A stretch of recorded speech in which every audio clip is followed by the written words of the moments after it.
Salam Bapak Ibu, Saudara, bertemu kembali dalam renungan tengah minggu. Di akhir bulan ini, tema kita tentang kasih karunia.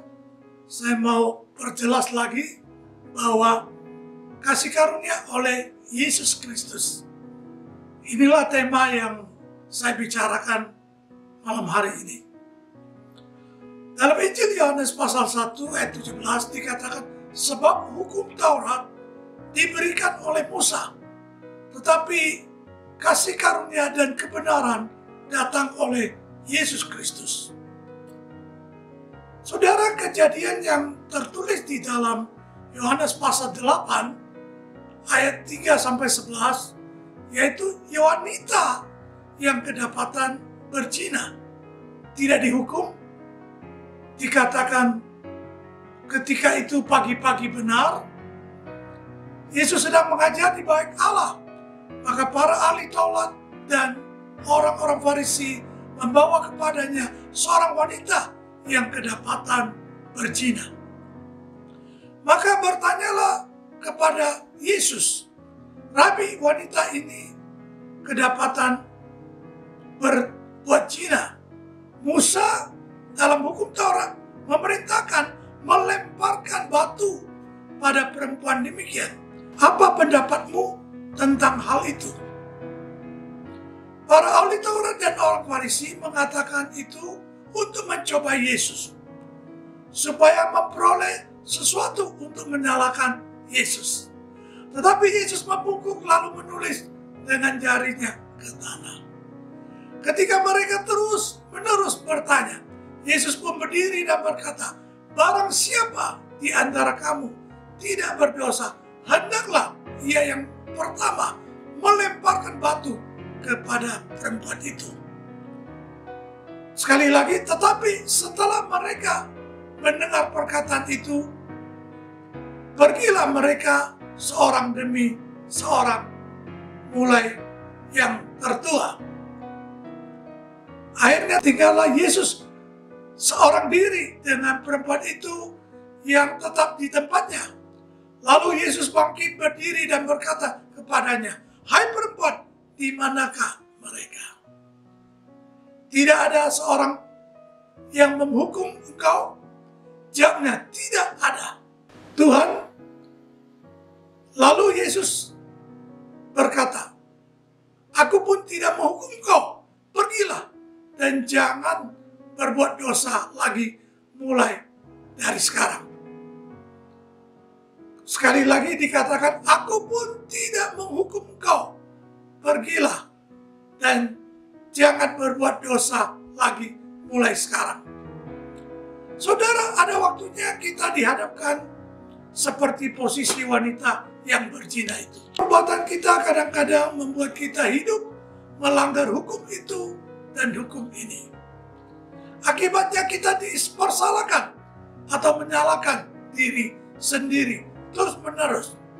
Jadi hidup kita tidak produktif, tidak damai, tidak sukacita karena tuduhan dari iblis dan dari pikiran dan hati nurani kita.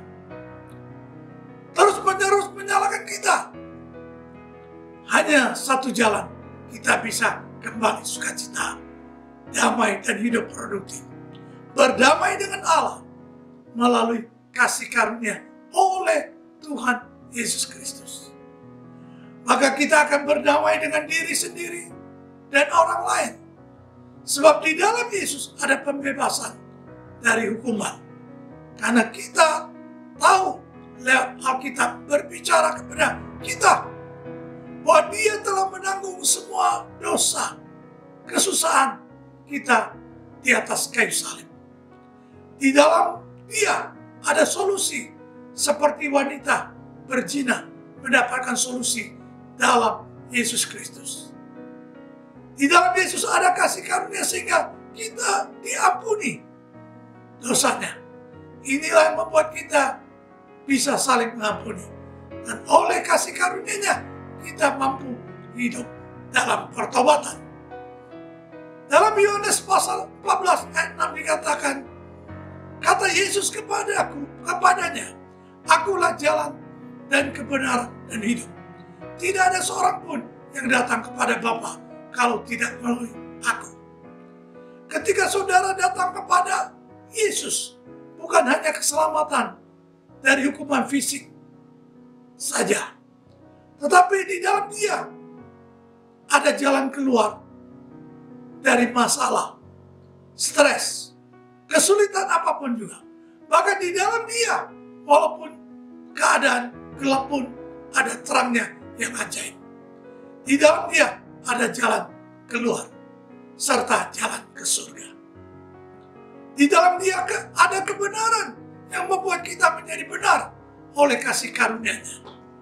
Maka setiap orang Kristen dikatakan orang yang suci oleh Rasul Paulus, yaitu disucikan oleh darah Yesus. Di dalam Yesus ada kekal selama-lamanya, ada hidup kekal selama-lamanya, karena Dia telah bangkit dari kematian dan hidup selama-lamanya. Kesimpulan, kasih karunia oleh Yesus Kristus, kita peroleh kebebasan dari hukuman secara fisik, roh, dan jiwa. Jalan keluar dari masalah apapun juga. Mampu hidup di dalam kebenaran, sehingga kita memiliki hidup kekal selama-lamanya. Amin. Tuhan memberkati. Kita berdoa. Tuhan Yesus, kami serahkan hidup kami ke dalam tangan-Mu. Kami mau percaya oleh kasih karunia, kami boleh bebas dari semua masalah. Baik masalah usaha pekerjaan kami, masalah keluarga, masalah sakit penyakit, bahkan masalah dalam pelayanan. Tuhan Yesus, kami sungguh yakin dan percaya. Kalau kami boleh terima Engkau sebagai Tuhan dan Juru Selamat, kami akan terima kasih karunia Tuhan yang membenarkan kami, yang membuat kami boleh hidup di dalam kasih-Nya Tuhan yang besar, sehingga kami juga memperoleh hidup yang selama-lamanya, yaitu tempat kami ada di surga. Terima kasih Tuhan, di dalam nama Tuhan Yesus Kristus. Haleluya. Amin.